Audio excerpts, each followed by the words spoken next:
Hello ji, hello and welcome back to the another video. आज हम discuss करेंगे complete economy for UPSC and also state PCS. Then cover करेंगे complete syllabus for beginner. अगर इस video को देखने के बाद आपको इकोनॉमी से डर भी लगता है तो ख़त्म होने वाला है, जैसा कि आप देख सकते हो। तो स्टार्ट करते हैं। Well, hi, my name is Arun Kumar and you are watching the Aspirant Craft.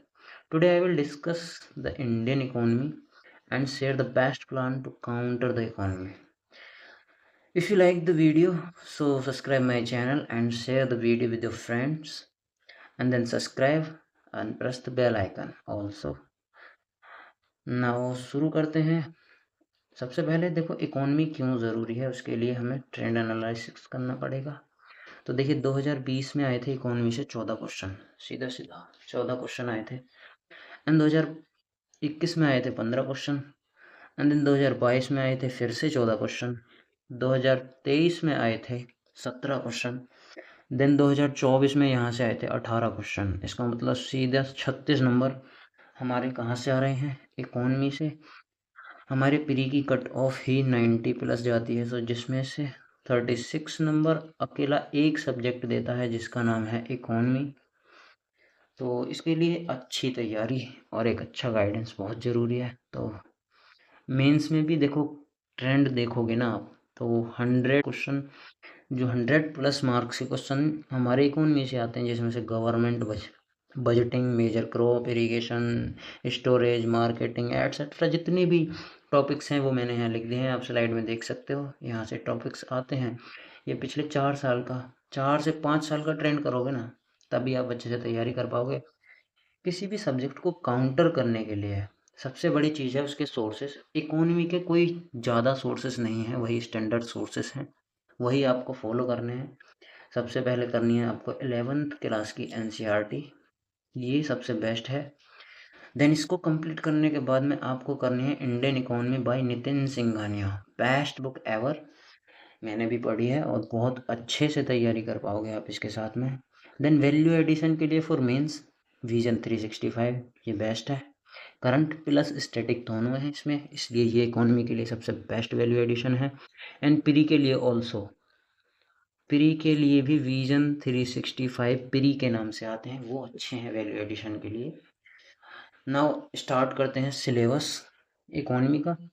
देखो आप स्टॉक सिलेबस देखोगे जो यूपीएससी ने पब्लिश किया है एंड स्टेट पीसीएस ने पब्लिश किया है, बड़ा ही कम एंड बिगिनर्स के लिए ना समझ आने वाला सिलेबस है। मैंने आपके लिए ये सिलेबस बहुत अच्छे और बहुत कम पॉइंट्स में तोड़ दिया है। लाइक जैसे सबसे पहले टॉपिक है हमारा बेसिक ऑफ इकोनॉमी। तो इसमें सबसे पहले आपको क्या करना है, अपना बेसिक फाउंडेशन बनाना है इकोनॉमी में। तो सबसे पहले जीडीपी को कंप्लीट करना है, उसके बाद में जीएनपी, देन एनएनपी, फिर उसके बाद में पीसीआई पर कैपिटा इनकम, फिर उसके बाद में करना है आपको नेशनल इनकम कॉन्सेप्ट, फिर करना है inflation, deflation and stagflation. Then business cycle को समझना है। ये सब कंप्लीट करोगे ना, ये सारे टॉपिक, तो आप ये अपना बेसिक ऑफ इकोनॉमी कंप्लीट करवाओगे। इससे आपकी इकोनॉमी की नींव अच्छी होगी और आपको आगे के टॉपिक बहुत ही अच्छे से समझ में आने लगेंगे। नेक्स्ट टॉपिक है हमारा मनी एंड बैंकिंग। ये भी बहुत इम्पोर्टेंट, वेरी इंपॉर्टेंट कह सकते हैं। इकोनॉमी में सबसे इम्पोर्टेंट टॉपिक ये भी माना जा सकता है। तो इसके लिए सबसे पहले शुरू करना है आपको मनी, इसके फंक्शंस, टाइप एंड सप्लाई, ये तीनों कंप्लीट करने हैं। फिर RBI, reserve bank of India, like reserve bank of India में फंक्शंस, उसका स्ट्रक्चर, मॉनेटरी पॉलिसी एटसेट्रा जो भी है, ये कंप्लीट करने के बाद में then tools of monetary policy, यही आरबीआई से जुड़ा हुआ है। Then CRR, cash reserve ratio, then SLR, statutory liquidity ratio, then repo rate, purchase rate, reverse repo rate and MSF। ठीक है। देन आपको करना है इसके बाद में OMO, open market operations, then LFA, liquidity adjustment facility, then commercial banks like NBFCs, non banking financial companies, then cooperative banks, payments bank, then small finance bank like Airtel पे। ठीक। और आपका पेटीएम बैंक जो है ये सब। Then digital UPI, digital banking में UPI, unified payment interface. ये सब कंप्लीट करने के बाद में बेसिक ऑफ क्रिप्टो करेंसी। देखो क्रिप्टो करेंसी का सिर्फ बेसिक पढ़ना है, आपको उसमें मास्टरी नहीं करनी है कि बिल्कुल जड़ से लेके और उसके फलक तक पढ़ो, नहीं, सिर्फ उसका बेसिक पढ़ना है, बस इतना ही पढ़ना है। आपके यूपीएससी के लिए यही बहुत है, आपको कहीं पीएचडी करने की ज़रूरत नहीं है। जो बोल रहा हूँ सिर्फ वही कंप्लीट कर लो, आप लगभग लगभग 98% ऑफ सिलेबस कंप्लीट कर पाओगे इकोनॉमी का। ठीक है, अगला टॉपिक है पब्लिक फाइनेंस फिजिकल पॉलिसीज। ठीक है, इसमें करना है आपको government budget, revenue, capital deficit type, capital deficit type, then FRBM act करना है। फिर उसके बाद में पब्लिक एक्सपेंडिचर एंड डेप्ट। ठीक है, फिर उसके बाद में टैक्सेशन सिस्टम पढ़ना है, indirect tax, direct tax, GST, ये सब कंप्लीट करने के बाद में सब्सिडीज एंड ये सब फिजिकल फेडरलिज्म। ये टॉपिक कंप्लीट कर लोगे तो आपका ये पब्लिक फाइनेंस पूरा का पूरा 100% कवर हो जाएगा। अगला टॉपिक है इकोनॉमी में। ये सिलेबस है जिसको मैंने टॉपिक वाइज ब्रेक कर दिया है। आप देखोगे यूपीएससी ने जो सिलेबस का पब्लिश किया है वो बहुत प्रिसाइज, थोड़ा ज़्यादा नहीं है, उसको समझने के लिए बहुत सारा एक्सपीरियंस चाहिए। मैंने आपके लिए इनको एकदम माइक्रो टॉपिक्स में तोड़ के तब आपके सामने लाया हूँ। देन ये सब कंप्लीट करने के बाद में आपको करना है external sector, foreign trade, balance of payments, पहला टॉपिक है इसमें। Then current account and capital account में अंतर, ये क्या है, ये कैसे वर्क करते हैं। Then exchange rate, like dollar के साथ करेंसी कन्वर्ट, ये सब करने के बाद में फिर forex reserve, forex exchange reserves, WTO most topic है इसके अंदर। ठीक है, एक्सटर्नल सेक्टर के अंडर डब्ल्यूटीओ सबसे ज़्यादा मोस्ट टॉपिक है। उसके बाद में आईएमएफ, इंटरनेशनल मॉनेटरी फंड, वहीं जहाँ पाकिस्तान बार बार भागता रहता है। देन उसके बाद में वर्ल्ड बैंक, उसके बाद में एडीबी, एशियन डेवलपमेंट बैंक। आपको ये भी हल्के में नहीं लेना है, ये आने वाले समय में बहुत इंपॉर्टेंट टॉपिक बनने वाला है। क्यों? क्योंकि इंडिया और चाइना के रिलेशंस धीरे धीरे इम्प्रूव हो रहे हैं, तो इसके अंडर क्वेश्चन भी आ सकते हैं, तो आप इसको बिल्कुल भी हल्के में नहीं ले सकते। Then FDI, foreign direct investment, then FII, foreign institutional investors, then external डेप्ट। एक्सटर्नल डेप्ट करने के बाद में आप अगला टॉपिक पढ़ोगे। ठीक है, वो है प्लानिंग एंड डेवलपमेंट। ये हमारी गवर्नमेंट से रिलेटेड है, इकोनॉमी का सेक्शन। मोस्टली यही है जो करंट अफेयर में सबसे ज़्यादा रहता है। ठीक है, तो इसमें सबसे पहले आपको पढ़ना है planning in India, like 5 year planning और नीति आयोग। नीति आयोग मतलब national institution for transforming India. ठीक है, इसकी रिपोर्ट्स भी हैं, वो भी देख सकते हो आप। नीति आयोग करने के बाद में आपको इंडिया में पॉवर्टी पर क्या है, ठीक है, अनएम्प्लॉयमेंट क्या है, टाइप्स क्या हैं, कॉजेज क्या हैं, उसके स्कीम्स क्या हैं, ये सब पढ़ना है। देन आपको पढ़ना है ह्यूमन डेवलपमेंट इंडेक्स। आपको सिर्फ और सिर्फ इंडिया के ही बेस पर पढ़ना है ह्यूमन डेवलपमेंट इंडेक्स जो है, ये नहीं कि सारे वर्ल्ड का पढ़ने लग जाओ। हाँ, एक दो देश हैं जिससे अच्छे रिलेशंस हैं, उसके साथ में तुलना कर सकते हो। देन आपको पढ़ना है सस्टेनेबल डेवलपमेंट गोल्स। आप मेरे को कमेंट्स में बताओ इंडिया ने कब तक नेट जीरो का टारगेट रखा है। ठीक है, कमेंट जरूर करना। ये सब पढ़ने हैं एंड आपको बताना है कि कितने सस्टेनेबल डेवलपमेंट गोल्स हैं। ठीक है, नाउ ये कंप्लीट करने के बाद में आता है अपना एग्रीकल्चर एंड रूरल इकोनॉमी। ये भी इम्पोर्टेंट है क्योंकि बहुत से लोग रूरल एरिया से आते हैं और एग्रीकल्चर भी करते हैं।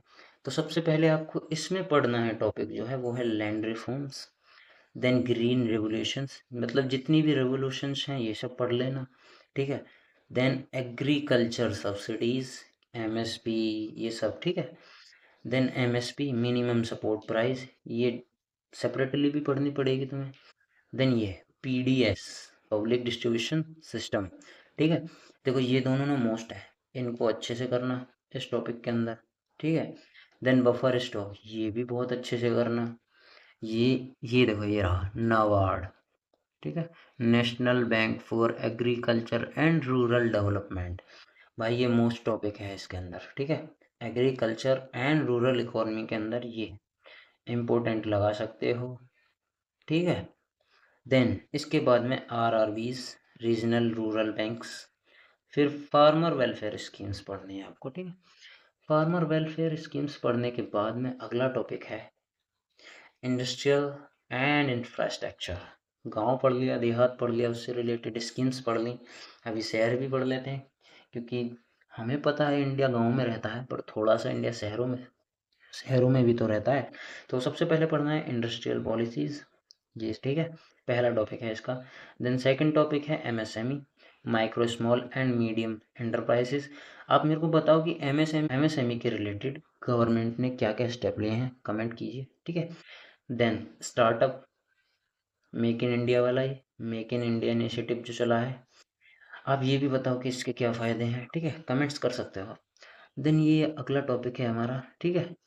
इसके बाद में इंफ्रास्ट्रक्चर्स, एनर्जी, पावर, ट्रांसपोर्ट्स, ठीक है। Then PPP, public private partnership, most important, ठीक है। इसके ऊपर मेंस में भी क्वेश्चन आया है एंड ऑल्सो प्री में भी क्वेश्चन आया है, तो इसको ना हल्के में मत ना लेना, अच्छे से पढ़ना, ठीक। देन लास्ट टॉपिक ये है अपना economic reforms and issues. LPG सबको पता है 1991 में क्या क्या रिफॉर्म्स हुए थे, लिबरलाइजेशन, प्राइवेटाइजेशन, ग्लोबलाइजेशन। तो एक और क्वेश्चन, 1991 में ये रिफॉर्म्स किसके द्वारा लाए गए थे, तब कौन प्राइम मिनिस्टर थे, ठीक है, कमेंट कीजिएगा। देन इंक्लूसिव ग्रोथ, फिर black money and parallel economy, ठीक है, फिर इन फिर रीजनल इम्बेलेंस, ठीक है। देन उसके बाद में एम्प्लॉयमेंट जनरेशन, ये भी पढ़ना है भाई, पर ये इम्पोर्टेंट है और ये आपको मिलेंगे 11th की एनसीईआरटी में। किधर ये टॉपिक मिलेगा आपको 11th की एनसीईआरटी में। इसके बाद में देखो, इकोनॉमी से रिलेटेड एक बहुत बड़ा डाउट रहता है करंट सेक्शन, करंट अफेयर में क्या क्या करना है इकोनॉमी के लिए। तो सबसे पहले union budget, scheme allocation, physical deficit, ठीक है। और ये इकोनॉमिक सर्वे इंपॉर्टेंट है भाई, यहाँ से बहुत सारे प्री में क्वेश्चन आते हैं। इधर देखो कौन कौन से टॉपिक पढ़ने हैं, ग्रोथ प्रोजेक्शन, ठीक है। देन गवर्नमेंट इनिशिएटिव्स, ये नहीं कि सारा का सारा ही पढ़ लो, बस ये पढ़ना है और ये पढ़ना है इसमें, ठीक है। देन रिसेंट आरबीआई अनाउंसमेंट, ये आपको कहाँ मिलेंगे, देखो ये तो मिलेगा गवर्नमेंट की साइड पे, ये आरबीआई की साइड पे मिल जाएगा। फिर इसके बाद में क्या पढ़ना है करंट अफेयर में, global economic issue like oil price, world trade organization में क्या डिस्प्यूट चल रहे हैं, इंडिया का फ्री ट्रेड एग्रीमेंट किसके साथ हो रहा है, किसके साथ नहीं है, एटसेट्रा। बहुत सारे इनिशिएटिव्स होते हैं जो इंडिया इकोनॉमिक नज़रिए से सारे विश्व के साथ में लेता है, वो आपको देखने हैं। इसके लिए सबसे बड़े सोर्सेस हो सकते हैं करंट अफेयर के लिए द हिंदू, ठीक है, द हिंदू। और एक सबसे इम्पोर्टेंट चीज़ मैं आपको बताता हूँ मंथली करने के लिए, विज़न की विज़न की मंथली मैगज़ीन, क्या मंथली मैगज़ीन बहुत अच्छी है करंट अफेयर के लिए, ठीक है। बस तो आज के लिए यही था, thank you, thanks for the watching and जय हिंद, राधे राधे, बाय बाय। अगर वीडियो अच्छा लगे तो सब्सक्राइब एंड मिलते हैं अगले वीडियो में, तब तक के लिए कमेंट कर सकते हो कि आपको कौन से और टॉपिक पर वीडियो चाहिए। तो मिलते हैं, टेक केयर, बाय बाय।